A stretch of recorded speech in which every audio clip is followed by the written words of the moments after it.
pisa la pelota Maradona, arranca por la derecha el genio del mundo mundial. There is glory! Lift up for France!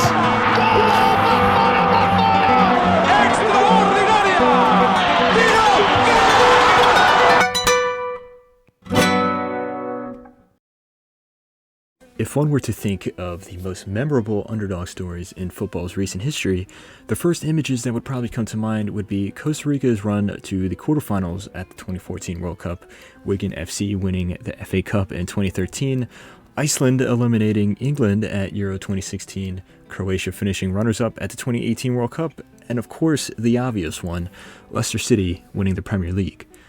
But one underdog story that may not be as well known outside of the Americas, but is equally tremendous, was Honduras' third-place finish at the 2001 Copa America. The 2001 Copa America was a tournament filled with shocks, unexpected moments, and several other dark horse teams doing well besides Honduras. For example, despite not even being from South America, Costa Rica topped their group and made it to the quarterfinals, and Mexico, one of the other invited teams, beat Brazil in the group stage and made it as far as the final. The competition was eventually won by Colombia, the host nation, who finally won their first and so far only Copa America. However, all this was close to never happening, as continuing violence in Colombia between the military and the Revolutionary Armed Forces of Colombia, or FARC, cast large doubts over the tournament. The conflict got exceedingly worse that year, with constant shootings, bombings, and skirmishes taking the lives of many civilians. Once the vice president of the Colombian Football Federation, Hernan Mejia Campuzano, was kidnapped by FARC insurgents, CONMEBOL decided to cancel the 2001 Copa America. However, after further discussion amongst the CONMEBOL officials, they decided to greenlight the tournament just a few days later, creating a logistical nightmare for all the national teams who had already sent all their players back to their club teams and summer vacations.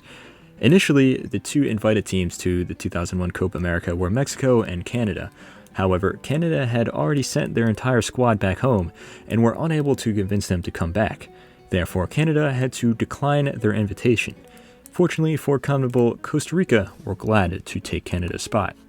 But even more challenging for CONMEBOL, the tournament favorites Argentina then refused to send their national team to the Copa America a day before the tournament kicked off, as many of the players had received death threats from FARC.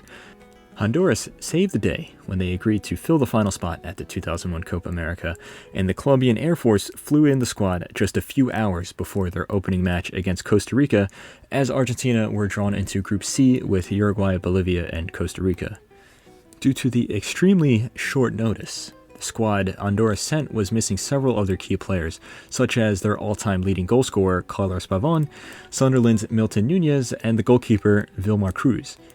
And that, coupled with the fact that Honduras is not a nation with a particularly illustrious footballing history compared to the likes of, say, Brazil, Uruguay, Peru, etc., led many to assume that Honduras was simply there to be cannon fodder. While they did lose their first match to Costa Rica, the Hondurans under their manager, Ramon Maradiaga, proved that they were there to play, fighting hard in a slim 1-0 loss in Medellin. The next match against Bolivia was a step even higher, as a brace from Amado Guevara earned Honduras a 2-0 victory, making the final group game against then 14-time Copa America champions Uruguay all the more important. As Costa Rica had tied Uruguay early on, and they had both beaten Bolivia, the mechanics of the tournament structure meant that whoever finished second in the group would then go on to play Brazil in the quarterfinals, who had just topped Group B. Whether Uruguay intentionally played subpar against Honduras to avoid Brazil, or had they simply underestimated them, the outcome was the same, as Honduras edged an historic 1-0 victory thanks to an extremely late goal from Guevara. With this result, Honduras then finished second place in the group, looking ahead to a quarterfinal matchup against the Giants Brazil. While Brazil did not send their strongest possible squad to Colombia, it was still filled with world-class players, many of whom would go on to win the World Cup with Brazil only a year later. Yet unfortunately for Brazil, in 2001, they went on to become victims of arguably the greatest upset ever to occur in the Copa America.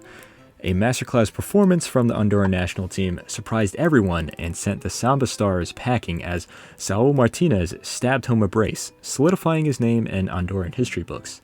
Not only did Honduras beat Brazil, but they thoroughly dominated them up and down the pitch.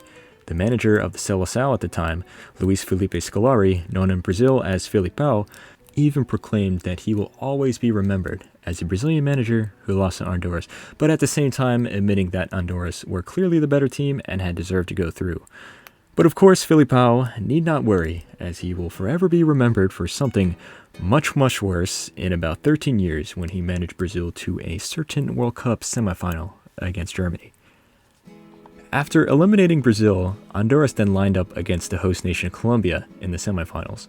While Honduras were determined and played valiantly, the Colombians, energized by the home crowd, were simply too strong for the Hondurans to topple. Colombia ended up winning 2-0, sending Honduras to the third-place match. There, Honduras would face Uruguay yet again, as they had just lost to Mexico in the other semifinal. The ensuing match was wonderful, a worthy send-off for such a glorious journey. Both teams had brought their best shooting boots, forcing the match to go to penalties after a 2-2 scoreline. The goalkeeper, Henry Enamorado, would prove to be the hero, saving Carlos Gutierrez's penalty, leading Honduras to a 5-4 win in the penalty shootout and earning the small Central American nation a bronze medal at the Copa America. After the tournament finished, Amado Guevara of Honduras was awarded the best player of the tournament, and the whole squad went home heroes. For a small minnow team that is only there due to unforeseen circumstances, to arrive only hours before their first match and then go all the way to finish third place, all while defeating quality opposition like Brazil and Uruguay along the way, is a footballing miracle unrivaled by most. And while it may be not the most well-known underdog story in the football world outside of the Americas, it is one worthy of note, and a tale that continues to inspire many young Honduran footballers to this very day.